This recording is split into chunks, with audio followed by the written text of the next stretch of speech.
អ្នកខ្លំមើលភូមិសាស្ត្រនយោបាយនិងសង្គមយល់ថានៅពេលដែលប្រទេសកម្ពុជាក្លាយជាសមាជិករបស់គណៈកម្មការអន្តររដ្ឋាភិបាលដើម្បីកិច្ចការពារបេតិកភណ្ឌវប្បធម៌អរូបីរបស់អង្គការ UNESCO និងជួយការពារបេតិកភណ្ឌកម្ពុជាដែលត្រូវរងការបំពានពីប្រទេសថៃក្រសួងវប្បធម៌និងវិចិត្រសិល្បៈកាលពីថ្ងៃទី17 ខែមិថុនាបានឲ្យដឹងថាកម្ពុជាត្រូវបានអង្គប្រជុំបោះឆ្នោតគាំទ្រជាប់ជាសមាជិកគណៈកម្មការអន្តររដ្ឋាភិបាលដើម្បីកិច្ចការពារបេតិកភណ្ឌវប្បធម៌អរូបីសម្រាប់អាណត្តិ5ឆ្នាំគឺពីឆ្នាំ2026ដល់ឆ្នាំ2030កិច្ចប្រជុំនេះគឺបានប្រព្រឹត្តទៅនៅថ្ងៃទី18 ខែមិថុនាឆ្នាំ2026ដែលមានការចូលរួមពីរដ្ឋភាគីចំនួន185ប្រទេស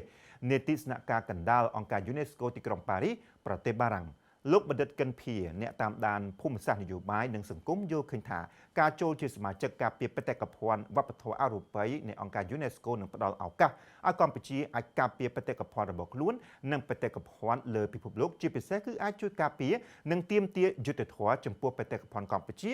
ដែលត្រូវរងការបំពានពីប្រទេសថៃសម្លេងនិងទូនាទីរបស់កម្ពុជានឹងក្លាយទៅជាសម្លេងមួយដែលមានឥទ្ធិពលនៅក្នុងសហគមន៍អន្តរជាតិដើម្បីឲ្យប្រទេសថៃបកគលត្រឡប់មកវិញនៅទឹកដីនិងប្រាសាទក៏ដូចជាបុរាណស្ថានខ្មែរដែលពួកគេកំពុងតែឈរជើងកាន់កាប់ដោយខុសច្បាប់គណៈកម្មការអន្តររដ្ឋាភិបាលដើម្បីកិច្ចការពារបេតិកភណ្ឌវប្បធម៌អរូបីគឺជាស្ថាប័នអន្តរជាតិដ៏សំខាន់មួយរបស់អង្គការ UNESCO ដែលត្រូវបានបង្កើតឡើងក្រោមអនុសញ្ញាឆ្នាំ2003ស្តីពីការការពារបេតិកភណ្ឌវប្បធម៌អរូបីដើម្បីដឹកនាំនិងតាមដានការអនុវត្តការងារអភិរក្សវប្បធម៌ប្រពៃណីរបស់បណ្ដាប្រទេសសមាជិក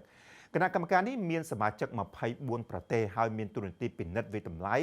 និងសម្រេចលើសំណើចុះបញ្ជីបេតិកភណ្ឌវប្បធម៌អរូបីពីបណ្ដាប្រទេសនានាទៅក្នុងបញ្ជីបេតិកភណ្ឌវប្បធម៌អរូបីរបស់ UNESCO ព្រមទាំងផ្ដល់ការគាំទ្រផ្នែកបច្ចេកទេសនិងជំរុញកិច្ចសហប្រតិបត្តិការអន្តរជាតិក្នុងគោលបំណងថែរក្សានិងបន្តមរតកវប្បធម៌សម្រាប់មនុស្សជំនាន់ក្រោយចំនួនព្រំដែនគោកម្ពុជាថៃដែលបានចាប់ផ្ដើមនៅថ្ងៃទី25ខែឧសភាឆ្នាំ2025បានសម្លាប់មនុស្សយ៉ាងហោចណាស់150នាក់និងមនុស្សរាប់សែននាក់ផ្សេងទៀតត្រូវបានជម្លៀសចេញពីផ្ទះសម្បែងចំនួនប្រដាប់អាវុធដែលត្រូវបានគេដឹងថាបង្កឡើងដោយប្រទេសថៃបានកាត់ផ្តាច់ទំនាក់ទំនងការទូតនយោបាយសេដ្ឋកិច្ចនិងពាណិជ្ជកម្មឆ្លងកាត់ព្រំដែននៃប្រទេសជាប់របងគ្នាទាំងពីរចំនួននេះក៏បានធ្វើឲ្យខូចខាតប្រាសាទខ្មែរមួយចំនួនផងដែរ